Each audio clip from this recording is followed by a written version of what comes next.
Hey, IOStax here. Before we get into this, I have a pretty big announcement. I've now launched my own website, iostax.com. With it comes a launch sale for better value and even a giveaway with some free sessions for a few lucky viewers. Make sure to check out the links in the description to get the most out of Season 6. In today's video, I want to get into resource management. Resource management is important for basically everything, making it a very fundamental and important skill. Managing your health, your shields, your cooldowns, ability charges, and your ultimates. But first, let's explain why managing your resources is such an important skill. It is about maintaining a balance between efficiency and effectiveness. Let's take McCree's flashbang for example. The cooldown isn't very long, meaning that in theory you can use it a lot during the game. If you would use it on cooldown in a 20-minute game, you could use it a total of 120 times. But you don't, obviously. No one uses their flashbang as soon as it's up, and if you die regularly, you can't really use your ability in that TM either. You wait for the right opportunities. Sometimes you save your flashbang to kill that pesky tracer running behind you, and that is completely normal. So you need to make a decision. Obviously, you want to use as many flashbangs as you can. In an ideal scenario, you could use your flashbang 120 times, and every time it would lead to a kill. But you also want to maximize the chances of each flashbang actually doing something. Think of your flashbang like a dice roll. If you use your flashbang sooner, you get to throw more dice in a game. But the longer you wait for each flashbang, the higher the chance that it's actually going to do something. That is resource management. Trying to create as many opportunities as possible while also having a decent chance at taking those opportunities. The crucial thing to understand is that cooldowns are a resource. You can have up to 120 cooldowns on your flashbang in a game, but only if you use it immediately. If you don't use it immediately, you aren't cooling it down. Imagine if flashbang had 120 charges. That way, you wouldn't need to rush your flashbangs at all, because they're recharging even if you don't use them immediately.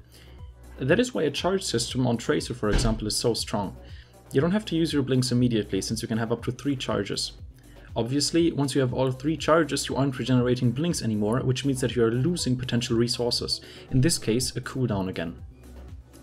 The same thing applies to ultimates as well. Let's take Mercy's All Res. Back then her Resurrect was her ultimate, and it could bring as many corpses around her back to life. So Mercy players need to make a choice, use their reses as quickly as possible so they can regenerate another one, or should they wait until they get a lot of value? You could hold on to your res for very long, and that would boost your average amount of players' res per ultimate used by a lot, but while you hold on to your ultimate you cannot regenerate any more ult charge. The worst case is that you hold your ultimate so long that you could have charged a second one in the meantime if you had used it earlier. You need to maximize the ultimates you get while also maximizing the value you get out of each ability. The same thing applies to abilities like Reinhardt's shields as well. Obviously you want to block as much damage as possible, but that isn't always the smartest move. If you watch high-level Reinhardt players, you will see that they drop their shield regularly, exposing their team, because they want to make sure that their average amount of shield available gets as high as possible. The sooner you use your abilities and ultimates, the sooner you will get them back. That is really important. Abilities like Reinhardt's Fire Strike need to be maximized, ideally on cooldown because the chances of his hitting are very high, so holding onto it for too long ends up not really being the most efficient way of generating ult charge.